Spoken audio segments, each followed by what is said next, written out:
Ayyee daawwattoota yana walitti deebinee jirra. Koobziin tana fakkaatti.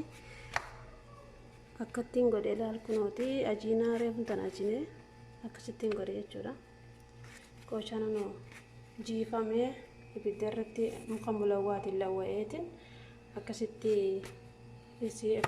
qophatti godhe jechuudha. Wanni biraatti godhamtu ganaa dinnichaadha. Dinnichaa bilchaataadha. Dinnichaa akkamatti bishaaniin naqeetiin bilcheessee jechuudha. Tuni filfil baarit janiini filfila yaani gurguddoo filfiloomii janiini shunkurtiidha. Multimaantiin kunis baaraata akkasitti kunis hammoonaa baraat shakkal milee soogiddaa wajjini afaan arabanni soogiddaa wajjini akkasitti hedduu takka hunoo akka ajaa'ibaa kanatti akkasni tola abdiin qabaa jechuudha. Na waliin tura. Ayyee zayitiidha.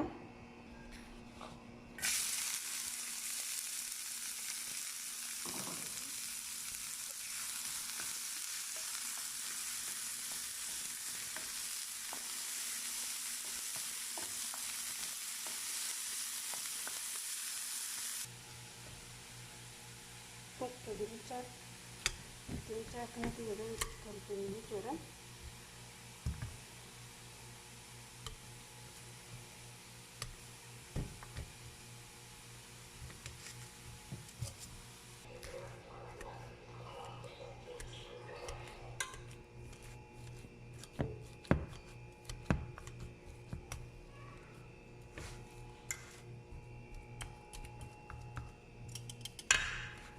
Akkas jira jechuudha.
Bilchaatu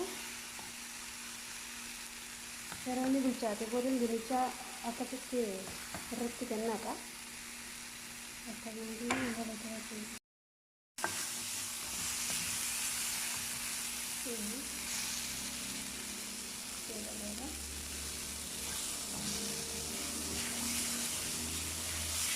sadhaatti godhamanii jira. Nuwaatti sadhaatti dinagdee gargaaruu jira.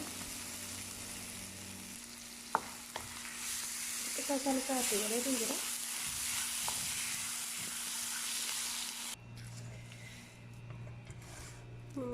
Dinnichaan akkana fakkaata. Dinnichaan akkana jira. Maashaallah waan hundatti godheetiin jira. Koobziin tana akkasii jechuudha. Asitti immoo bichaa bitti godheetiin xiqqishoo asitti barreessite jira jechuudha.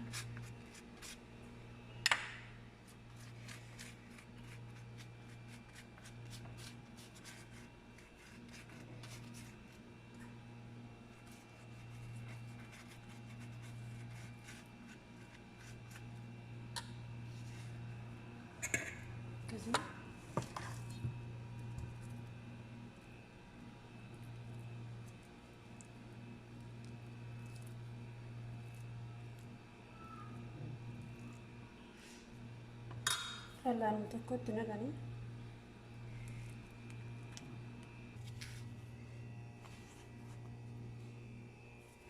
koobziin akkana fakkaatti.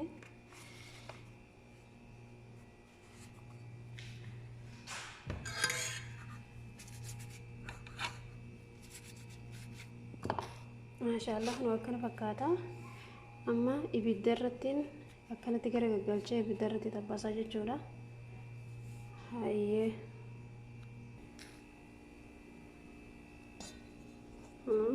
akkana jirti foonsaa jechuudha. Tuunis akkana fakkaatti.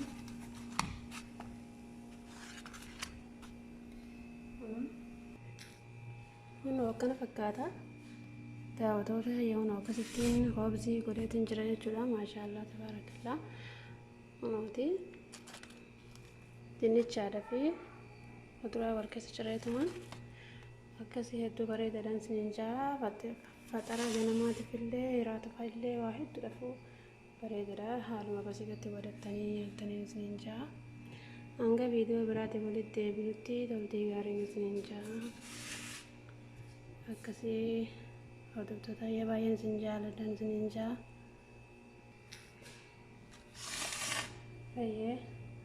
Inshallah subscribe, like, share godhaadhaan isiniin jaa. Jajjabeessadhaanis nama haaraa waan hin ta'eef jaa isin nagaan naa jiraadha. Hanga viidiyoo biraatti walitti deebinutti.